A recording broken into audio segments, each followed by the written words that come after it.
आपण पाहिलं असेल की आज राष्ट्रवादी काँग्रेस पार्टी, अजित पवार गट, उद्धव बाळासाहेब ठाकरे शिवसेना पक्ष, शेतकरी कामगार पक्ष आणि घटक पक्षांना घेऊन आज या ठिकाणी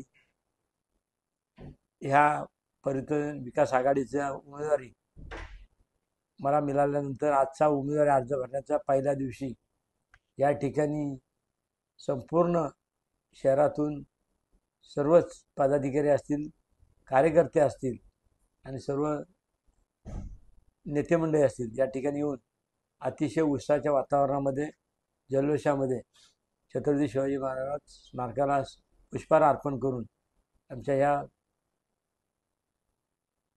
फॉर्म भरण्याच्या रॅलीला सुरुवात झाली.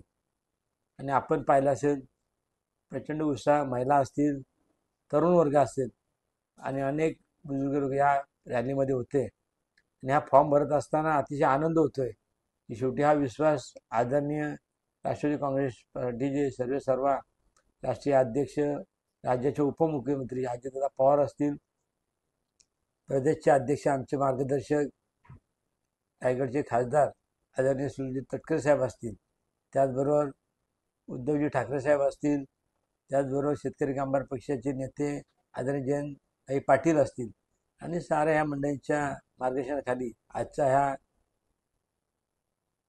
फॉर्म भरण्याच्या रॅलीला सुरुवात झाली.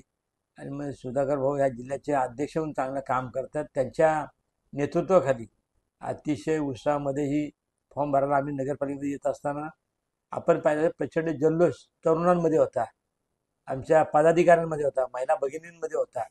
आणि म्हणूनच आजचा हा फॉर्म भरल्यानंतर हा विजय आमचा नक्की आहे हे सांगायला काही वेगळं वाटणार नाही. परंतु आम्ही कुठेही उरलून न जाता संपूर्ण भागामध्ये संपूर्ण आमचे परिवर्तन आघाडीचे पदाधिकारी जाऊन त्या ठिकाणी लोकांना आव्हान करणार आहोत. या आपल्याला हा जो काही परिवर्तन घडवायचं आहे, एखाद्या वृत्तीच्या विरोधात आपल्याला ही निवडणूक जिंकायची आणि म्हणूनच सारे मंडळी या ठिकाणी एकवटली. आणि हा विजय नक्कीच राष्ट्रवादी काँग्रेस पार्टीचा झेंडा या परिवर्तन आघाडीचा फडकणार आहे, एवढंच आपल्या माध्यमातून मी सांगतो. आमची मंडळी संपूर्ण परिवर्तन विकास आघाडीची जो काही शहराचा सर्वांगीण विकास असेल, तो विकास आराखडा असेल, जो अहवाल असेल, तो आपल्यासमोर येईलच. परंतु तो अजेंडा घेऊनच आम्ही या ठिकाणी लोकांना आव्हान करणार आहोत की आपण हे परिवर्तन जर घडवायचं असेल तर आपण नगराध्यक्षासाठी घड्याळाला मत द्या आणि ही झेंडा हा फडकला पाहिजे. आणि आमच्या घटक पक्षांचे जे काही नगरसेवक असतील ते देखील जास्त फरकाने कसे निवडून येतील यासाठी आम्ही सारे मंडळी काम करणार आहोत.